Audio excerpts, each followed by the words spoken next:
गुरप्रीत आहूजा, बलजीत संधू और समीर विर्क का वीजा बनाने वाले एजेंट राहुल बस्सी ने पुलिस में सरेंडर कर दिया। भाभी, राहुल बस्सी पुलिस के हाथ लग गया है।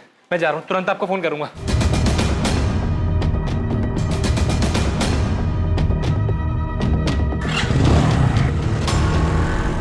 गुरप्रीत आहूजा कहाँ है राहुल बस्सी? मुझे नहीं मालूम। मैं इतना कह सकता हूँ कि या तो वो भाग गया है या फिर उसके छोटे भाई ने उसके साथ कुछ किया। मतलब? तू ये मत सोचना कि तूने वकील के थ्रू सरेंडर किया है तो तेरी खातिरदारी में हम कोई कसर छोड़ देंगे। आपको जैसी खातिरदारी करना है करिए। मैं तो आपको सामने से यही बताने आया था कि जैसे बलजीत और समर को छोड़ा गया था वैसे गुरप्रीत को भी छोड़ दिया। बलजीत और समर को पैसे लेने के बाद छोड़ा था, गुरप्रीत को ऐसे ही छोड़ दिया? सर मुझे यही बताया गया कि गुरप्रीत पैसे देने को तैयार नहीं, इसलिए उसे छोड़ दिया। किसने बताया था? इन तीनों को मुंबई रिसीव करने कौन आया था? रखा कहाँ था इन तीनों को? सर मुझे ये सब नहीं पता। सर मेरा काम है वीज़ा और पासपोर्ट बनाना और मैंने वही किया सर। मुंबई ये अपने खर्चे से जाते हैं और मुंबई के आगे की पार्टी ने आके लंदन भेज दिया। लंदन? वीजा फेक, सब कुछ फेक। वो चल क्या रहा था ये राहुल? सर 28 तारीख को बलजीत और समर को छोड़ने के बाद मुझे यही बताया गया था कि गुरप्रीत पैसा देना नहीं चाहता है, ना वो अपने भाई से बात करना चाहता है ना बीवी से, इसलिए उसे छोड़ दिया था। बोल अपने घर वालों को कि जान बचानी है ना तो 12 लाख रुपए दे, वरना ना यहीं सड़ेगा तू। नहीं बात करूंगा। जब तक मैं लंदन नहीं पहुंच जाता एक फुटी कौड़ी नहीं मिलेगी तुम लोगों को। लंदन तू तब पहुंचेगा जब हमारे हाथ में पूरे पैसे मिलेंगे, पूरे 12 लाख, समझा? वो पैसे मेरे खेत बेच के, मेरे बीवी बच्चे, मेरे भाई के सपने बेच के मैंने वो पैसे इकट्ठा किए। ये गुरप्रीत मान नहीं रहा है, बात नहीं करेगा वो, ना बीवी से ना भाई से। देखो बलजीत और समर के तो पैसे आ गए हैं ना, अब गुरप्रीत अगर नहीं मानना तो फिर मैं कुछ नहीं कर सकता। तो क्या करें? छोड़ दे क्या इसको? पुलिस के पास तो नहीं जाएगा? अरे उसके भाई और उसकी बीवी तो पहले ही पुलिस के पास जा चुके हैं। मेरी मानो तो छोड़ दो उसे। ठीक है सर मैं मानता हूँ कि ये बहुत बड़ा राइट है, लेकिन गुरप्रीत के चक्कर में इतना बड़ा बखेड़ा खड़ा हो चुका था कि बाकी का पैसा लिए बगैर हमने उसे छोड़ दिया। सर वो यहाँ अमृतसर तक पहुंचा था।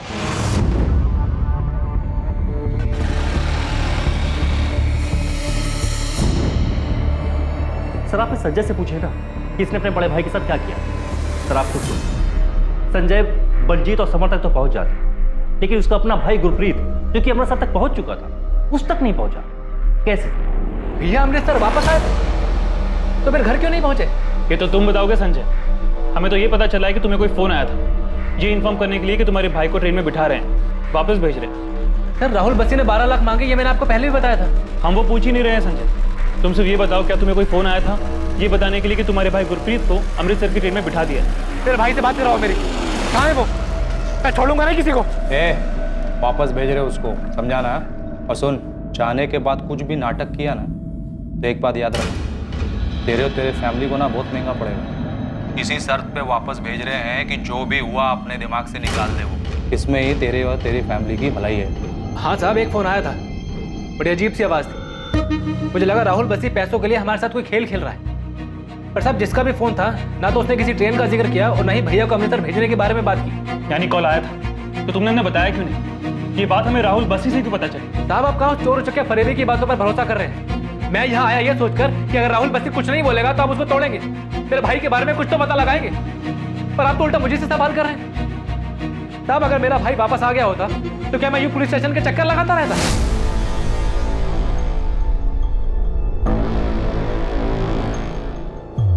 नाला सुपारा?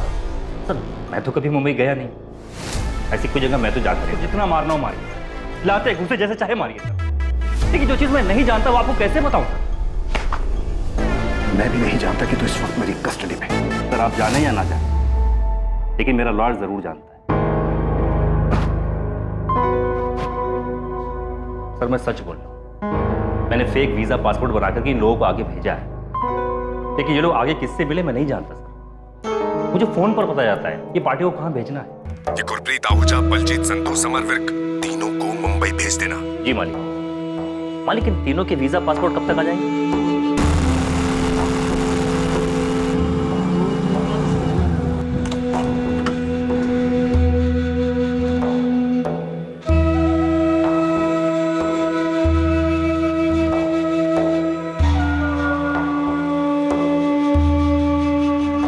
वीज़ा और पासपोर्ट की डिलीवरी देने वाला हर बार नया होता है, और हमारा यही कोड कि कभी नाम मत पूछो, कभी नहीं। पैसों की डिलीवरी का भी यही सिस्टम है सर। मेरा कमीशन होता है 20%, बाकी का 80% हमें आगे भेजना होता है। पैसों की डिलीवरी कब देनी है यह हमें मालिक फ़ोन करके बताता है, और ये सारा काम हाईवे वाले ढाबे पर होता है, गुड्डू द ढाबा।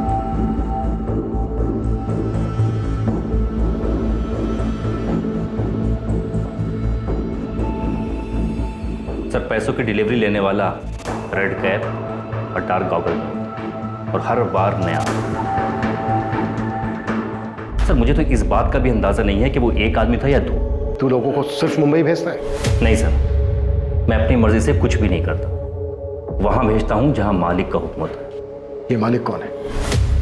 सर, मैं नहीं जानता। आज से 6 साल पहले जब मैंने वीज़ा पासपोर्ट का काम शुरू किया था, किसी तरह गाड़ी चल रही थी, तब एक आदमी आया था।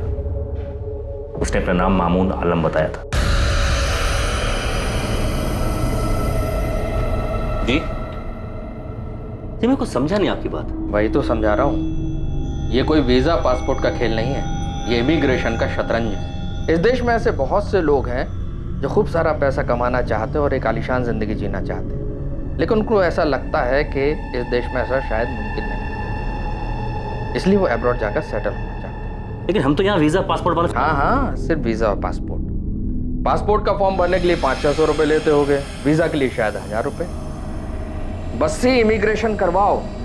इमिग्रेशन लोगों को ये यकीन दिलाओ कि वो अब्रॉड जा भी सकते हैं और सेटल होकर अपने सपने भी पूरे कर सकते हैं। और जब वो करोड़ों के सपने देखेंगे तो लाखों तो तुम्हें वैसे ही दे देंगे। तुम्हें कुछ नहीं करना, तुम्हें सिर्फ ऑर्डर्स फॉलो करना है, बदले में तुम्हें 10% कमीशन मिलेगा। और लाखों के खेल में 10% कमीशन कम नहीं होता बस। इसके बाद तुम अपनी काबिलियत साबित करो, कमीशन बढ़ता जाएगा। हाँ, पूरे ऑपरेशन में एक कोड है, सीक्रेसी। सीक्रेसी कभी भी किसी भी कीमत पे नहीं जानी चाहिए, बदले में तुम्हें मिलेगा बहुत सारा पैसा। वो पहली और आखिरी मुलाकात थी, लेकिन हाँ, मैंने उसका काम शुरू कर दिया, और जैसा उसने कहा मैंने इस काम से बहुत पैसा कमाया। कमाया नहीं, ठगा। फेक पासपोर्ट और फेक वीजा बनाकर। अब ये बोल, पिछले 6 साल में तूने कितने लोगों को चुना लगाया? सर, हिसाब किताब कौन याद रखता? ये सब कुछ उस गुरप्रीत की वजह से हुआ। ये सारा बखेड़ा उसी ने खड़ा किया है सर। मैं आपको अभी भी बता रहा हूँ, बहुत लेट हो आप। रैकेट का कुछ नहीं मिलेगा, अब तक तो सब कुछ जल गया होगा। सब कुछ। सब कुछ जला दे, कुछ मत छोड़ना। एक छोटा सा कागज भी नहीं बचना चाहिए। ये रायता तूने फैलाया बस। अब जल्दी समेट, कोई निशान, कोई सबूत नहीं छूटना चाहिए। कुछ नहीं बचा है सर, सच बोल रहा हूं। बहुत खतरनाक लोग हैं वो, मुझे भी मार सकते हैं। इसीलिए सामने से आकर के बता रहा हूं कि मैं एक नाम के अलावा और कुछ नहीं जानता, और वो नाम है मामून आलम। साहब, पूरी टीम लगी है नाला सोपारे में, लेकिन जो कोठी आप ढूंढ रहे हैं उसके बारे में और कुछ पता चलता तो काम आसानी से हो जाता साहब। अभी तो इतना ही पता है शिवा कि किसी सुनसान जगह पर कोई अकेली कोठी। एक शिवा, जिन 2 लोगों ने इस कोठी के बारे में हमें बताया है, वो लोग पहली बार मुंबई आए और उन लोगों ने पहली बार उस कोठी को देखा था। उन्हें तो ये तक नहीं पता था कि उन्हें इस जगह पे पकड़ के रखा जाएगा। शिवा, अभी जितनी भी इंफॉर्मेशन है उसी से काम चला, और जितनी अकेली बनी कोठी है सबको छाटो। अभी एक और नाम मिला है, मामून आलम। शायद ये इन सब का बाप हो। ये लोग मालिक बोलते हैं इसको। ये दोनों नाम ध्यान में रखो और पूरा नाला सुपारा छान मारो, मिल जाएगा। जी, गुरप्रीत जी संजय के बड़े भाई हैं, बहुत प्यार है दोनों में। पर आप ऐसा क्यों पूछ रहे हैं? आपके देवर संजय ने कुछ बताया कि गुरप्रीत को छोड़ दिया है, ऐसा कोई फोन आया था? जी नहीं, 12 लाख मांग रहे ये बताया था। गुरप्रीत को छोड़ दिया ऐसा कोई फोन आता तो संजय मुझे क्यों नहीं बताता? इसीलिए तो हम आपसे पूछ रहे हैं। आपके देवर और आपके पति के बीच कोई मनमुटाव की भनक थी आपको? ऐसा कुछ था उनके बीच?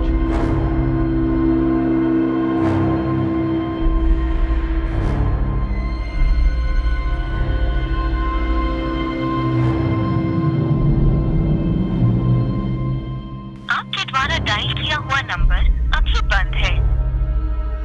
संजय का फोन क्यों नहीं लग रहा? मम्मी, पुलिस वाला अंकल ने क्या बताया? पापा आए थे तो वो यहाँ पर क्यों नहीं आए? पता नहीं बेटा क्या हो रहा है। सर ये राहुल बस्सी जितने भी फ़ोन यूज़ करता था उसके कॉल रिकॉर्ड्स और ये जो मालिक है इसके सारे कॉल्स भी वही नंबर से है 5598 मॉस्को रूट के इंटरनेट कॉल्स जो अनट्रेसेबल है। और संजय आहूजा के कॉल रिकॉर्ड्स? हाँ सर कॉल तो उसको भी आया था, यही नंबर है सर 5598। अगर उन्होंने गुरप्रीत को भी छोड़ दिया था तो फिर वो वापस क्यों नहीं लौटा? सचिन, अमृतसर रेलवे स्टेशन के सभी सीसीटीवी फुटेज निकाल, ढूंढो उसमें गुरप्रीत को। संजय आहूजा के कॉल रिकॉर्ड्स में तुम्हें कुछ भी सस्पिशियस नहीं मिला? नहीं सर कुछ नहीं मिला। और ताजुब है कि जिस दौरान गुरप्रीत को छोड़ने की बात कही जा रही थी उस बीच संजय यहाँ रणबीरपुर से अमृतसर गया ही नहीं। और ये मामून आलम कौन है जिसकी राहुल बस्सी बात कर रहा था? यही इस गिरोह का मालिक है क्या? सर मॉस्को रशिया से ऑपरेट कर रहा है, हमें कोई और तरीका देखना होगा उस तक पहुँचने का। गुरप्रीत आहूजा के मिसिंग होने से बहुत मुसीबत होने वाली है तुझे। सारी चीज़ें एक तरफ, फेक वीज़ा, फेक पासपोर्ट, इनके चार्जेस एक तरफ, बेल होना इम्पॉसिबल है। मैं सच कह रहा हूँ सर, मुझे नहीं पता गुरप्रीत का। अगर मुझे गुरप्रीत के बारे में कुछ भी पता होता तो मुझे बताने में क्या जाता। मुझे बस इतना बताया गया था कि गुरप्रीत को छोड़ दिया गया है और वो अमृतसर वाली ट्रेन में बैठ चुका है। देख मैंने तेरे लिए इन्वेस्टिगेटिंग ऑफिसर से बात की, बस तू ये मालिक जिसे भी बुलाते उसका नाम बता दे। वकील साहब मैं सच कह रहा हूँ, मुझे नहीं पता ये मालिक कौन है। तो फिर ये बता दे कौन जानता है उसे? मुझे ये भी नहीं मालूम। मामून आलम? ये कौन है मैडम?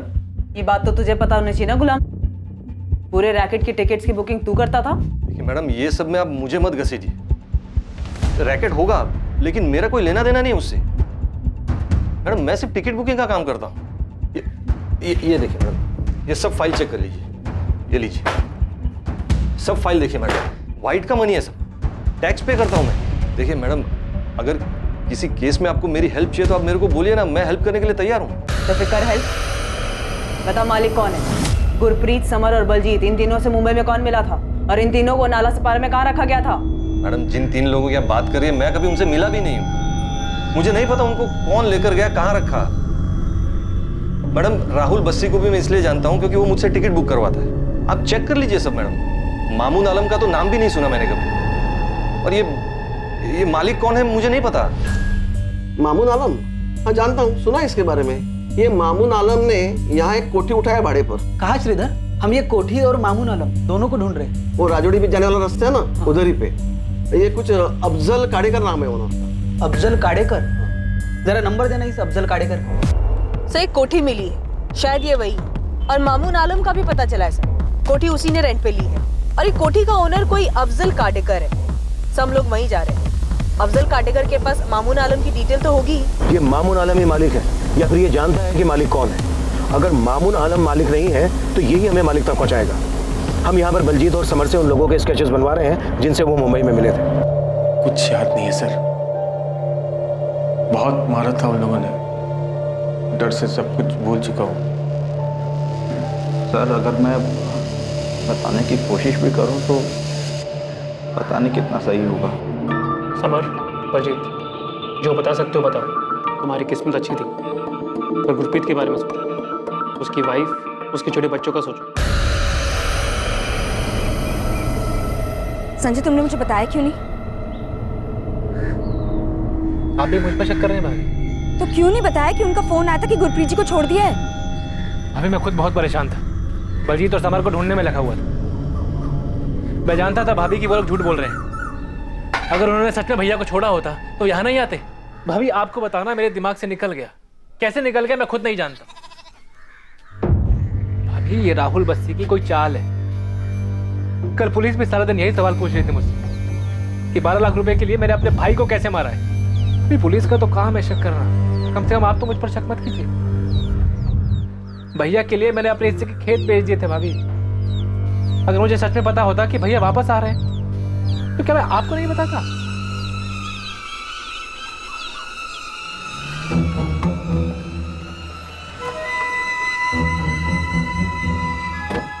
साहब ये अफजल काडेकर, कोठी के मालिक। कोठी पर तो अभी ताला लगा है, लेकिन अफजल के पास दूसरी चाबी है और मामून आलम की सारी डिटेल्स भी इनके पास है।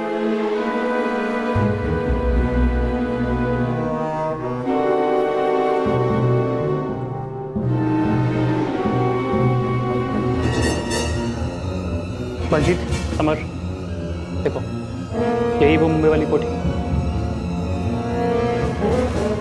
हाँ सर, यही है।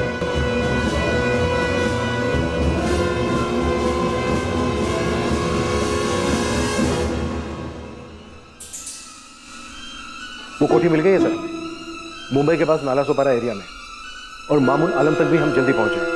सर अब तक के हिसाब से यही लग रहा है कि मामून आलम ही इस रैकेट का बॉस है, और अगर हमारा अंदाजा गलत भी है तो उसके जरिए हम उस मालिक तक पहुंच सकते हैं। गुरप्रीत आहूजा की कोई लीड? सर राहुल बस्सी के हिसाब से गुरप्रीत को छोड़ दिया गया था, लेकिन गुरप्रीत अपने घर नहीं पहुंचा। हम गुरप्रीत के भाई संजय आहूजा पर भी डाउट कर रहे हैं। इमीडिएटली पूरे पंजाब में एक प्रेस स्टेटमेंट इशू करो, सारे पेपर्स में ये होना चाहिए, साथ ही बाकी के स्टेट्स को इस fake passport visa immigration racket के बारे में। I am sure Gurpreet, Baljeet और समर इस रैकेट के पहले विक्टिम तो नहीं है। कोई सामने तो नहीं आया सर, पर श्योरली ये पहले विक्टिम्स नहीं। पेपर में खबर आएगी तो बाकी के विक्टिम भी सामने आने से हिचकिचाएंगे नहीं, उनके सामने आने से हमें कोई और लीड मिलेगी। गुरप्रीत आहूजा का ये केस ही इस रैकेट को बाहर लाया है, हमें उसे किसी भी तरीके से ढूंढना है और वापस लाना है। सर बहुत सारी चीजें ऐसी हैं जो हमारी पहुंच से दूर हैं, उन तक पहुंचने के लिए हमें हेल्प लगी। वो IP address, Moscow Russia route से सर। पूरी डिटेल्स दो मुझे, मैं देखता हूँ।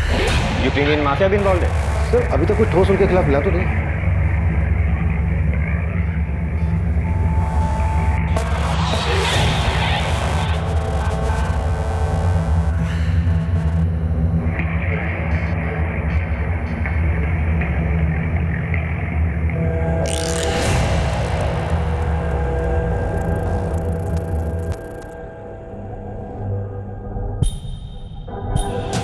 पंकज लोकल पुलिस स्टेशन का कॉल कर, उनकी एक टीम चाहिए मुझे, हर एक को ना बारीकी से चेक होना चाहिए।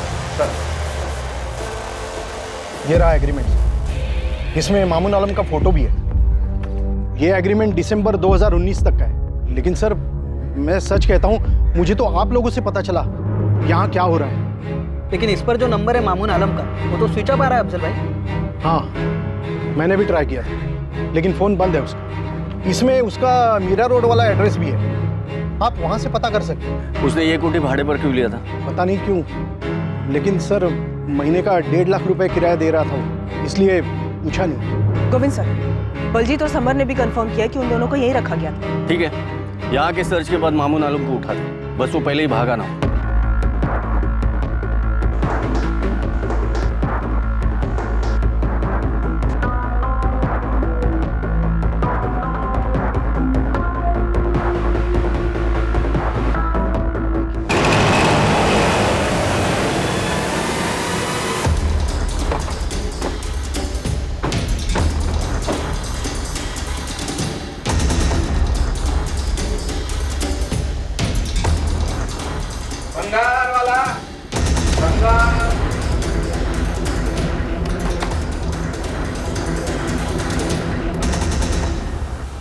जी क्राइम ब्रांच मामून आलम का है जी, वो तो घर पर है।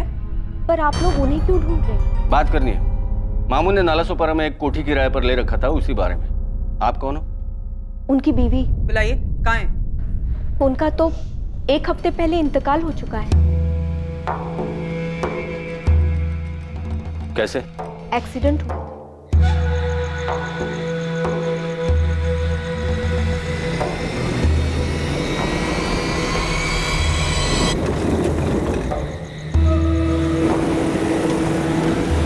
क्या काम करते थे मामून आलम?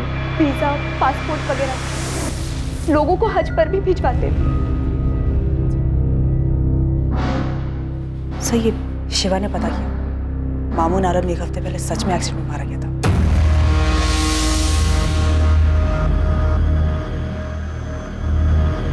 साहब मामून का वीजा पासपोर्ट वाला ऑफिस पूरा खाली। मामून का मरना कोई एक्सीडेंट तो नहीं हो सकता है शिवा। गुरप्रीत का केस बाहर निकलता है और पंजाब से उस राहुल बस्सी को इस रैकेट में शामिल करने वाला मामून मारा जाता है। एक्सीडेंट रात के टाइम पर हुआ था साहब, ये मर्डर भी हो सकता है। आपको मामून के घर से कुछ मिला? लवलीन घर छान रहे उसका, लेकिन ऑफिस खाली कर दिया है, तो घर पर क्या मिलेगा?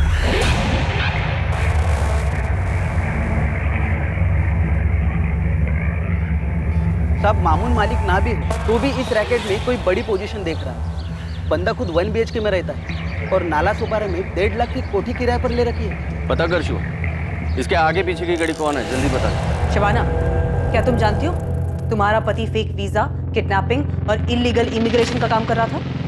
मैडम आप ये क्या कह रही हैं? मुझे उनके काम के बारे में कुछ नहीं पता। वो तो हम पता कर ही लेंगे। चलो। मैडम एक सेकेंड, एक सूटकेस है, ये अपने ऑफिस से लाए थे एक्सीडेंट के एक दिन पहले। कहाँ है वो सूटकेस? आइए।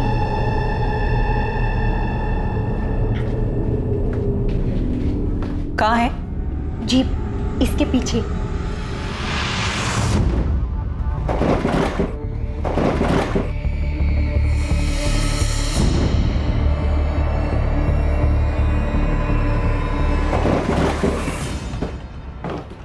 ये क्या कर रहे हैं आप? क्या है इस बैग में? पैसे? उससे भी कहीं ज्यादा कीमती है। ये समझ लो मेरी जिंदगी और मौत बंद है इसमें। ये क्या बोल रहे हैं आप? एक चीज का ध्यान रखना, इसके बारे में कभी किसी से कोई जिक्र नहीं करना, चाहे कोई भी हो। चाबियां इनके पास ही होती थी। शबाना जब मामू ने इसे रखा था तब किसी के बारे में बताया था? किसी गुरप्रीत आहूजा के बारे में? नहीं, इन्होंने ऐसा कुछ नहीं बताया।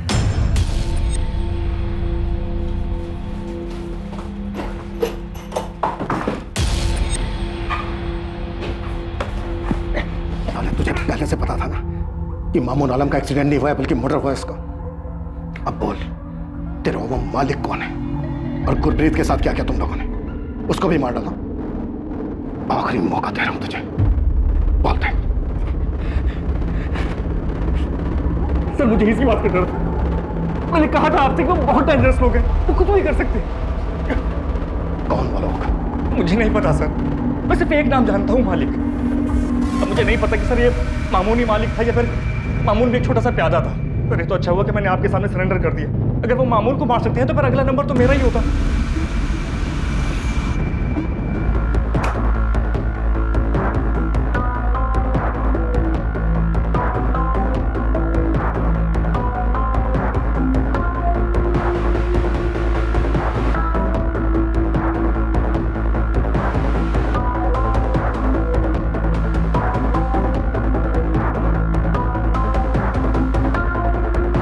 सो ये सभी पासपोर्ट फेक हो? वीजा भी लगा है, यूके का है ये भी फेक होगा। 200 पासपोर्ट और वीजा? यस सर, सभी फेक हैं, अलग अलग सिटीज के। सर अगला नंबर इन्हीं लोगों का हो सकता था जिन्हें पासपोर्ट और वीजा भेजना बाकी था। गुरप्रीत के केस ने इनका खेल जो बिगाड़ दिया। सर ये फेक पासपोर्ट और वीजा ये प्रिंट कराने का काम मामून आलम का लगता है। कोई लैपटॉप या कोई और सेटअप मिला? नहीं सर, कागज का एक छोटा सा टुकड़ा तक नहीं मिला। वो सूटकेस भी हमें मामून आलम की बीवी नहीं थी। ये कोई बड़ा रैकेट है लवलीन, बहुत बड़ा।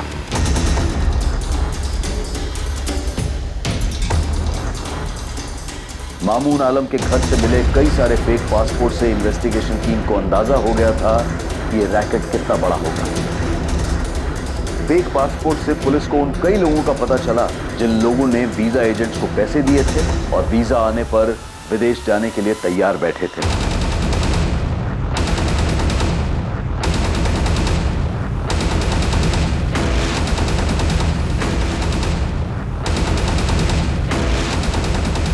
बहुत सारे शहरों में बहुत सारी टीम्स बनाई जो वहां फैले इस रैकेट के एजेंट्स का पता लगाकर ठगे जाने वाले लोगों से कांटेक्ट कर सके। मैंने उनके साथ कुछ कर दिया? नहीं संजय, इसमें कोई शक नहीं है कि तुम्हारा भाई वापस नहीं लौटा था। हमें इस रैकेट से जुड़े एक आदमी के बारे में पता चला था, लेकिन बदकिस्मती ये रही कि उस तक पहुंचने से पहले ही उसकी मौत हो चुकी थी। हम पूरी कोशिश कर रहे हैं उन आदमियों तक पहुंचने की जिन्होंने तुम्हारे भाई को पकड़ के रखा था। या फिर क्या साहब? संजय, हमारी पूरी कोशिश है कि कोई और हमें मिले या ना मिले, हम तुम्हारे भाई को ढूंढकर सही सलामत वापस ले आए। मैं खुद मुंबई जा रहा हूं। ये केस अब बहुत बड़ा हो चुका है संजय।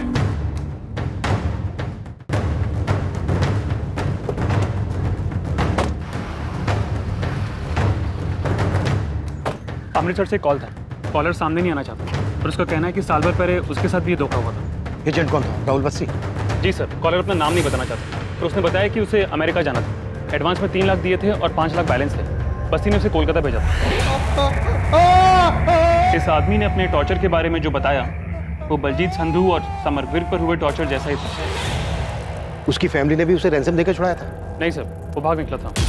अलग अलग शहरों के लोगों के साथ ये कांड, पर किसी ने भी मुंह नहीं खोला। सर ये कॉलर कह रहा है कि वो टॉर्चर से डर गया था और fake visa fake passport case में फंसना नहीं चाहता था। किडनैपिंग के बाद उन लोगों ने ऐसे उल्टे सीधे तरीके से पैसे वसूले होंगे। मुंबई क्राइम ब्रांच मामून के कॉल रिकॉर्ड्स निकाल रही है। अब कम से कम इसके कॉल रिकॉर्ड्स में इंटरनेट कॉल नहीं होने चाहिए, तभी हम इस मालिक तक पहुंच पाएंगे। केस हाथ से निकल चुका है। अब मैं तुझे यही सलाह दूंगा कि गुरप्रीत और मालिक के बारे में बता दे। वकील साहब मैं नहीं जानता कि ये मालिक कौन है। अगर मैं झूठ बोल रहा हूँ तो पूरे देश में अलग अलग जगह से कई सारे एजेंट अरेस्ट हुए, तो वो क्यों नहीं बताया था कि मालिक कौन है? साहब हमें नहीं पता वो कौन है, हम लोग उन्हें मालिक बुलाते हैं। हमने आज तक सिर्फ मालिक की आवाज़ सुनी है, हमने कभी मालिक को देखा नहीं साहब। मालिक ने बोला उन्हें गुवाहाटी भेजो तो उन्हें गुवाहाटी भेज देते। मालिक ने बोला उन्हें जयपुर भेजो तो उन्हें जयपुर भेज देते साहब। लेकिन मालिक से पूछने की कभी कुछ हिम्मत ही नहीं हुई। देख राहुल, अब ये सब रुकने वाला नहीं है। पुलिस को जब तक गुरप्रीत आहूजा नहीं मिल जाता वो शांत नहीं बैठेगी। बता मुझे क्या हुआ गुरप्रीत के साथ, कहाँ है वो? राहुल मैं तेरा वकील हूँ, तेरी भलाई इसी। वकील साहब मैं बोल रहा हूँ ना, मैं नहीं जानता गुरप्रीत आहूजा कहाँ है। इस अकेले गुरप्रीत ने पूरे रैकेट के नैया डुबो दी। मुझे कोई अंदाजा नहीं क्या हुआ उसके साथ।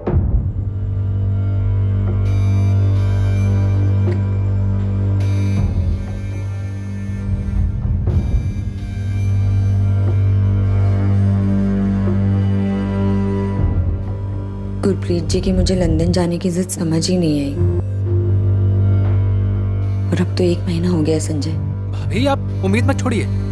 बच्चे आपका मुंह देखकर आंसू रोके हुए। पुलिस पूरी मुंबई छान रही है भैया को ढूंढने के लिए,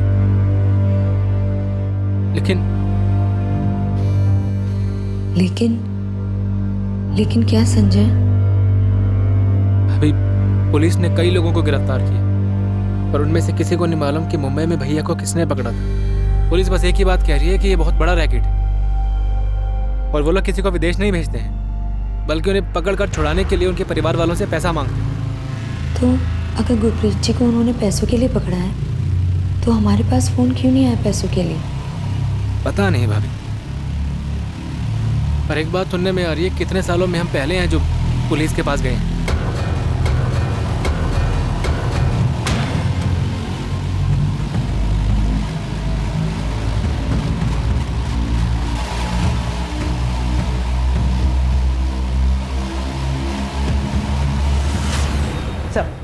मामून आलम के फोन में ज्यादातर इनकमिंग कॉल्स इंटरनेट कॉल्स ही है और आउटगोइंग कॉल्स भी इंटरनेट कॉल्स है। कॉल रिकॉर्ड्स में एक भी नंबर ट्रेसेबल नहीं है। 2 नंबर है सर, ये दोनों नंबर फिलहाल स्विच ऑफ है। इन दोनों नंबर पे मई मंथ में बात हुई। गुरप्रीत, बलजीत और समर, इन तीनों के मुंबई पहुंचने से पहले तक की डेट यानी 8 मई तक के कॉल रिकॉर्ड मंगाए इन दोनों नंबर पे, जो कल तक आ जाएंगे। गोविंद, कोठी से कुछ मिला? टीम ने हर कोना बहुत बारीकी से चेक किया है अमनदीप, कुछ डाउटफुल नहीं मिला। हर कोना देख लिया, फर्श, दीवारें, और ऐसा भी नहीं लग रहा है कि कहीं कुछ दफन है। गुलाम रवि कुछ नहीं मिला। राहुल बस्ती के बाद बस वही एक है इस रैकेट से जुड़ा हमारे पास। उससे बहुत बार पूछताछ भी हुई, वो सिर्फ टिकटिंग एजेंट है। कुछ लोगों को पीछे भी लगाया था उसने। मुझे शक था कि वो बहुत कुछ दबा कर बैठा है, पर नजर रखने के बाद भी उसके बारे में यही पता चला कि बंदा सालों से ट्रैवल एजेंसी चला रहा है। इलाके में सब जानते हैं उसको, कहीं कुछ लफड़ा नहीं उसके नाम से। कोई सामने ही नहीं आया, इसलिए इतने सालों से ये लोग बेखौफ रैकेट चलाते रहे। मैंने डीजीपी साहब से इंटरपोल से हेल्प लेने के लिए रिक्वेस्ट भी की है, ताकि मॉस्को रशिया रूट वाली आईपी ट्रेस हो सके। पर जरूरी नहीं है कि वो आईपी मॉस्को की हो तो यूजर भी मॉस्को में हो। वो तो यहाँ कुर्ला में बैठकर भी ऑपरेट कर सकता है। तो फिर कैसे पकड़ेंगे मालिक को? कैसे पता चलेगा हमें कि गुरप्रीत कहाँ है, किस हाल में है? तुमने पक्का उस राहुल बस्सी को अच्छे से ठोक बजा कर देखा है? क्या पता इस रैकेट में जो खुद को नौकर बता रहा है वही मालिक हो और हमें नचा रहा हो। सारे तू ही मालिक है ना? जानते हम। चल बोल गुरप्रीत आहूजा को कहाँ मारा? नहीं बोलेगा, नहीं बोलेगा। साहब मैं मालिक नहीं हूँ, मैं आपसे सच में जानता कि मालिक कौन है। यही हाँ यही थे। ये इरफान हाशमी है और ये अयाज शेख। नाम नहीं सुना है साहब। बोल राहुल बसी उर्फ मालिक, मुंबई में इरफान हाशमी, अयाज शेख, ये दोनों तेरे नौकर है ना? आप कोई भी खेल खेल लो, लेकिन सच यही है कि इस पूरे खेल में मैं एक छोटा सा नौकर हूं, जो मालिक की बताई हुई जगह पर लोगों को भेजना। तो बलजीत, समर, गुरप्रीत मुंबई में किससे मिले, वो एक थे या 2, उन दोनों में से ही कोई मालिक था, मुझे कुछ नहीं पता। मैं सच कह रहा हूं। इरफान हाशमी, अयाज खान। सर मैंने इन लोगों के नाम तक नहीं सुने। और सब आप लोगों ने भी ना कांस्टेबल भेज भेज कर मेरा नाम भी खराब कर दिया है। कभी भी उठाकर आप क्राइम ब्रांच लेकर आते हो, पूरा धंधा चौपट हो गया है साहब मेरा। देख गुलाम, सच बता दे, कोई कुछ नहीं करेगा। हमें बस गुरप्रीत और वो मालिक चाहिए। अब मैं कितनी बार आपको बोल चुका हूं, मैं नहीं पहचानता कोई गुरप्रीत आहूजा को, नहीं पता मेरे को इरफान हाशमी कौन है या अयाज खान कौन है साहब। और ये बार बार आप जो मालिक का नाम ले रहे हैं, मुझे नहीं पता कौन है वो, इंसान है कुछ और है। अब तक जितने भी फ्रॉड एजेंट्स पकड़े गए, उन लोगों ने जितनों को ठगा, पैसे लिए, उन सब लोगों के पासपोर्ट और वीजा फर्जी है। उन सब की टिकटिंग तुम्हारे यहाँ से ही हुई है। अब मेरा धंधा है टिकट बुकिंग का, कोई भी मेरे पास आएगा टिकट बुक करने के लिए, मैं टिकट बुक करूंगा ना। मैं एक अफसर थोड़ी हूं कि पूछते रहूंगा उनको, इंक्वायरी करते रहूंगा कि वो असली है या फर्जी है। बेटा, ये जो इतना बड़ा रैकेट चल रहा है पूरे देश में, ये सबके सब एजेंट तेरे से टिकट्स क्यों करवाते हैं और वो सारे टिकट्स कैंसिल भी हो जाते हैं? ये फर्जी टिकट के अलावा मैंने बहुत सारी टिकट बुक की, अब चेक कर लीजिए साहब। अब मेरे को एक बात बताइए, ये इतना बड़ा रैकेट है, इतना सालों से चल रहा है, ये आपकी पकड़ में अब आ रहा है। अब मैं तो एक मामूली बुकिंग एजेंट हूं, मुझे कैसे पता चलेगा कोई मेरे से क्यों टिकट बुक करवा रहा है, क्यों कैंसिल करवा रहा है?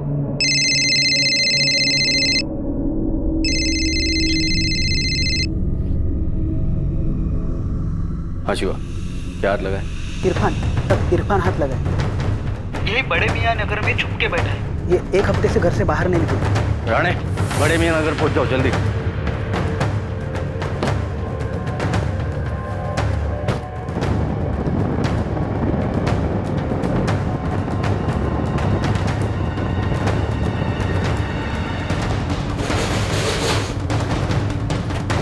सब यही है, अंदर ही बैठा है। जो ना, हाँ।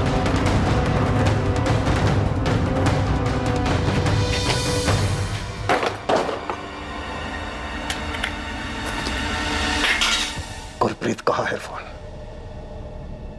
अच्छा वो सब आप लोग आ गए। मामून के एक्सीडेंट के बाद कहीं मेरा एक्सीडेंट ना हो जाए, इस डर से मैं घर से बाहर ही निकल रहा था। गुरप्रीत आहूजा कहाँ है इरफान? तेरे जोड़ीदार समर और बलजीत पैसे देके जा चुके हैं, तू भी पैसे दिलवा और जा। अरे भाई क्यों बैठा है यहाँ पे? घर फोन कर, पैसे मंगा और हंसी खुशी वापस घर जा। फोन कर अपने घर वालों को, बोल पैसा देने के लिए। मेरे परिवार के जब तक मैं लंदन नहीं जाऊँ कुछ नहीं मिलेगा, तुम लोगों को कुछ नहीं मिलेगा। तू गलत जगह आ गया है। यहाँ से कोई अमेरिका, कनाडा, यूके फुके नहीं जाता है। बात समझ में आई तेरी को? सब पैसा देते हैं और अपने घर जाते हैं। फोन कर, दिला पैसे। बैल साला एकदम बढ़िया। एक आखिरी बार पूछते हैं, अगर मना करता है तो उसको छोड़ देते। अबे उसका भाई और उसकी बीवी पहले से पुलिस के पास जा चुके हैं, अभी उसको छोड़ा ना तो इसीलिए तो कह रहे हैं कि छोड़ देते हैं।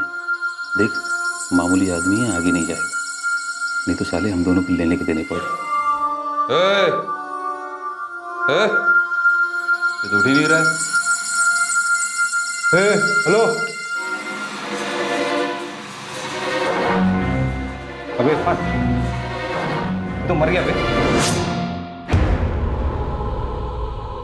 मालिक, बाकी को जितना टॉर्चर किया था इसको भी उतना ही किया था, पर ये साला तो सालों यहाँ वैसे ही पुलिस पीछे पड़ गई है। क्या कर दिया तुम लोगों ने? मालिक मिस्टेक हो गया, लगता है थोड़ा ज्यादा टॉर्चर हो गया। मुझे नहीं पता, अब ठिकाने लगाओ और बंद करो वहां का ऑपरेशन। तुरंत सब कुछ गायब कर दो, किसी को कुछ पता नहीं चलना चाहिए। हाँ ठीक है मालिक। अब क्या करें?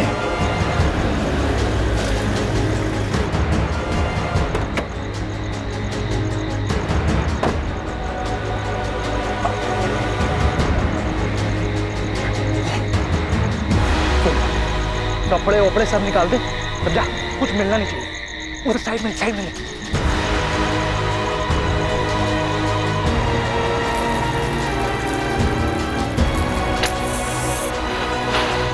हम तब तक खड़े रहे वहाँ जब तक पूरी बॉडी जल नहीं होगी। कहाँ चले बॉडी? मनोर के जंगलों में।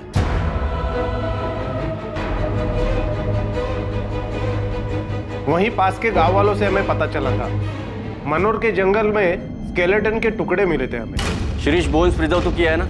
जी सर, बिल्कुल किए हैं। वो बंदा पंजाब से मिसिंग हुआ है शिरीष। जो कुछ मिला है तुम्हें, हमें वो सब चाहिए। तुम्हारा भाई नहीं रहा संजय। इरफान और अयाज ने मुंबई में मिलकर उसे टॉर्चर किया था। हम उन दोनों के खिलाफ मर्डर केस रजिस्टर कर रहे हैं। गुरप्रीत ने तुम लोगों से पैसे की बात नहीं की, गुरप्रीत का कहना था कि वो पैसे उसके नहीं, तुम्हारे हैं।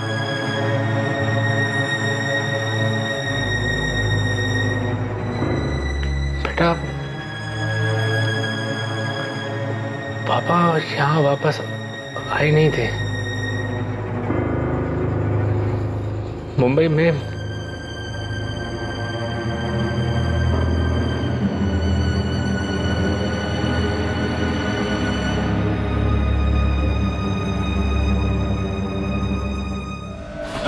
साले तुझे अंदाजा भी है अगर पुलिस अपने पर आ जाए तो क्या क्या कर सकती है? सब मामून के एक्सीडेंट के बाद में वैसे ही डरा हुआ हूँ। मुझे ही नहीं मालूम कि मालिक कौन है। अयाज ही बात करता था साहब, पर पता नहीं उसे भी मालूम है कि नहीं मालिक कौन है। कौन से नंबर पे बात करता था? वो भी अयाज ही जानता है साहब। मेरा तो मालिक वही था, पर साहब उसके ऊपर सबके ऊपर कोई मालिक है, पर साहब पता नहीं वो कौन है, कहाँ रहता है। अयाज कहाँ है? साहब वो तो सूरत भाग गया। पता नहीं अभी कहाँ है, जिंदा है कि नहीं है, कुछ नहीं मालूम। सब कोई बात नहीं।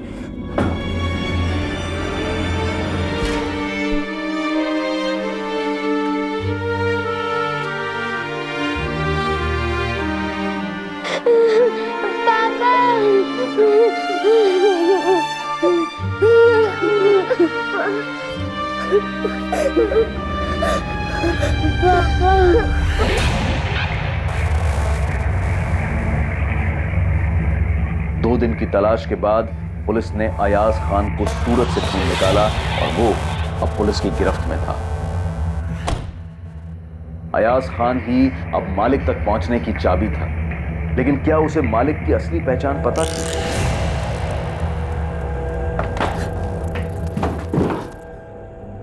मैंने अरस नहीं दिखाया था तो मुंबई ट्रांजिट का सवाल ही नहीं। तब मैं तो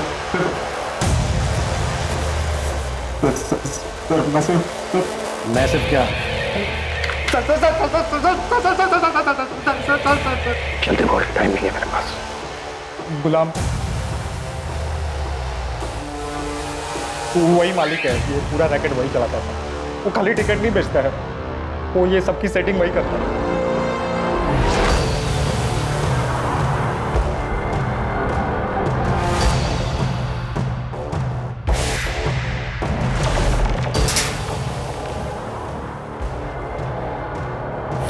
गोविंद, पहले उंगली काटेंगे इसकी, फिर पूछेंगे जो भी पूछना उसने।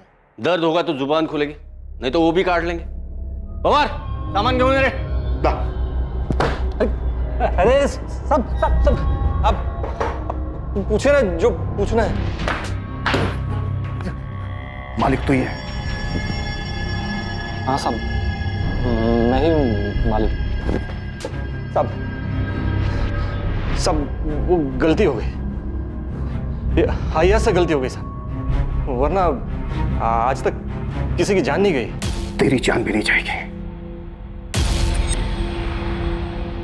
अमनदीप, शुरू करें? हाँ। सब नहीं, सब मैं सब सच बताता हूँ ना साहब, सब बताता हूँ साहब। देखिए साहब, हमारा किसी को मारने का इरादा नहीं था साहब, हमें सिर्फ पैसों से मतलब था। ये लोगों ने बहुत पैसे कमा के दिए हैं सर, मैंने बहुत पैसे बनाए सर, करोड़ों। कहाँ रखा है? अलीबाग में एक बंगला है, बेनामी प्रॉपर्टीज, गाड़ियां, बहुत सारा कैश भी है। आपको क्या चाहिए सर? उन सब के रिकॉर्ड्स, जिन जिनको अब तक ठगा गया। इतने रिकॉर्ड्स तो नहीं है सर। कब से चल रहा था इसे? 10-11 साल हो गए सर, लेकिन आज तक किसी को खबर नहीं हुई। सब सही सलामत घर पहुंच गए। अब ये पहली बार है कि गुरप्रीत आहूजा को अपनी जान गंवानी पड़ी सर। सिमरन जी, डीएनए रिपोर्ट आई, आपके पति की अस्थियां आपको मिल जाएंगी।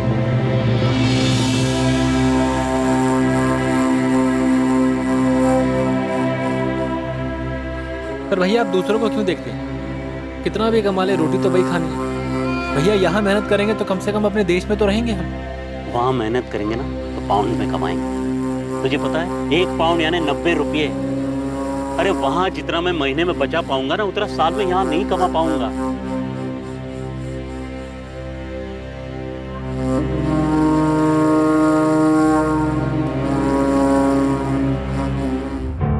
आरोपियों पर आईपीसी की धारा 302 हत्या के लिए, धारा 342 गलत तरीके से बंधक बनाकर रखने के लिए और धारा 406 विश्वास का आपराधिक हनन करने के चार्जेस लगे हैं। गुरप्रीत आहूजा का इस तरह अपनी जान गंवा देना बेहद अफसोसजनक है। डॉक्यूमेंट्स बनाने और बनवाने के लिए बहुत सारे सही माध्यम मौजूद हैं, खासकर यात्रा से जुड़े डॉक्यूमेंट्स जैसे कि पासपोर्ट और वीजा के लिए। उन फर्जी एजेंट्स के जाल में बिल्कुल ना फंसे जो पैसा कमाने के लिए भोले भाले और कमजोर लोगों को अपना निशाना बनाने के लिए बैठे रहते हैं। विदेश की नौकरी और इससे जुड़े परमिट के मामलों में बेहद सतर्क रहने की जरूरत है। एजेंट के रूप में शिकारी ऐसे लोगों पर झपटने के इंतजार में हर कोने में मौजूद हैं जो उनकी लुभावनी बातों में आ जाएं। हर डॉक्यूमेंट की बारीकी से जांच करें और अगर कोई शक हो या कोई बात समझ में ना आए तो अपने किसी भरोसेमंद या किसी करीबी व्यक्ति की मदद लेने से बिल्कुल ना हिचकिचाएं। कभी भी ऐसे लोगों के जाल में ना फंसें जो आपको एक जगह तक ले जाकर अपनी मंजिल तक पहुंचने के लिए किसी दूसरे के हवाले करने की बात करें। आमतौर पर तस्करी, ठगी और लोगों को फंसाने के ये कारगर तरीके होते हैं। सबसे जरूरी बात यह है कि जब दूसरी तरफ लालच हो, सब कुछ बहुत अच्छा दिखाई दे, एक अच्छे और बेहतर जीवन जीने की बात हो तो तुरंत उस तरफ दौड़कर जाना समझदारी नहीं है, बल्कि ऐसे में बहुत ही सतर्क होकर कदम बढ़ाने की जरूरत है। अब मैं अनूप सोनी आपसे विदा लेता हूं। कल रात 11 बजे आपसे फिर मुलाकात होगी एक और नए केस के साथ। और याद रखें, क्राइम और आपके बीच में सिर्फ इतना फर्क है कि आप कितने सतर्क हैं। सतर्क रहें, सुरक्षित रहें। जय